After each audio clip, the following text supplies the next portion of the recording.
En el nombre del Padre, del Hijo y del Espíritu Santo. Amén. Bendecido día, hermanos, para este lunes 2 de mayo. Leemos del Evangelio según San Juan, capítulo 6, versos del 22 al 29. Después de la multiplicación de los panes, cuando Jesús dio de comer a 5,000 hombres, sus discípulos lo vieron caminando sobre el lago. Al día siguiente, la multitud que estaba en la otra orilla del lago se dio cuenta de que allí no había más que una sola barca y de que Jesús no se había embarcado con sus discípulos, sino que éstos habían partido solos. En eso llegaron otras barcas desde Tiberíades al lugar donde la multitud había comido el pan. Cuando la gente vio que ni Jesús ni sus discípulos estaban allí, se embarcaron y fueron a Cafarnaúm para buscar a Jesús. Al encontrarlo en la otra orilla del lago, le preguntaron: Maestro, ¿cuándo llegaste acá? Jesús les contestó: Yo les aseguro que ustedes no me andan buscando por haber visto signos, sino por haber comido de aquellos panes hasta saciarse.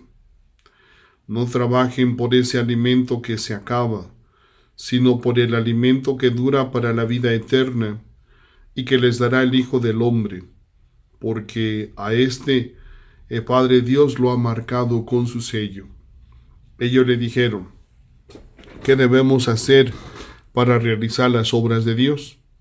Respondió Jesús: la obra de Dios consiste en que crean en aquel a quien Él ha enviado. Palabra del Señor. Gloria a ti, Señor Jesús. Hermanos, tras la multiplicación de los panes, alude el evangelista a la búsqueda de Jesús por parte de la muchedumbre. Lo encuentran en Cafarnaúm y le dirigen al maestro una pregunta solo para satisfacer su propia curiosidad. Maestro, ¿cuándo llegaste aquí? Jesús no responde la pregunta, sino que revela más bien a la muchedumbre las verdaderas intenciones que han impulsado a buscarlo, y con ello desenmascara la mentalidad demasiado material de las personas.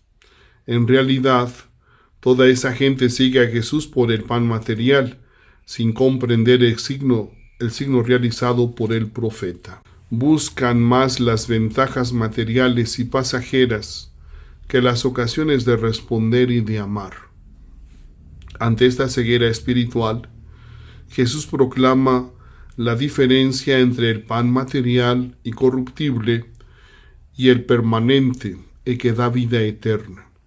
Jesús invita a la gente a superar el estrecho horizonte en que vive y a pasar al de la fe y al del Espíritu, al que solo su persona, la de Jesús, les puede introducir. Él posee el sello de Dios, que es el Espíritu y el dinamismo vivo del amor. Los interlocutores de Jesús le preguntan ahora: ¿qué debemos hacer para actuar como Dios quiere? Una nueva equivocación.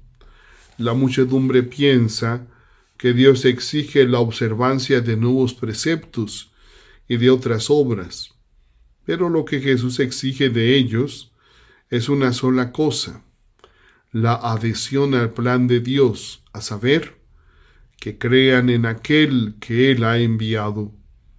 Solo tienen que cumplir una sola cosa: dejarse implicar por Dios y adherirse con fe a la persona de Jesús.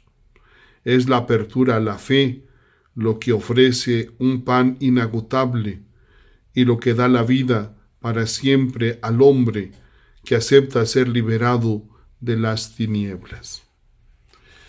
Hermanos, tenemos que estar suplicando siempre al Señor para que nos ayude a comprender su palabra. El Señor quiere sobre todo que tengamos una relación personal con Él.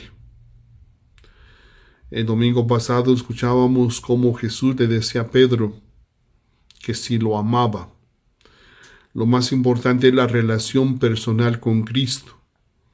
y de manera secundaria los conocimientos.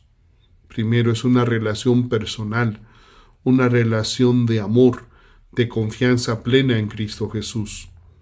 Pues pidámosle al Señor que podamos ir creciendo en esa amistad, en ese conocimiento de Cristo, hasta que lleguemos a un amor pleno y en donde podamos comprender que solo Cristo es quien nos da el verdadero pan del cielo. Él es el que nos da la vida eterna. Feliz día, hermanos.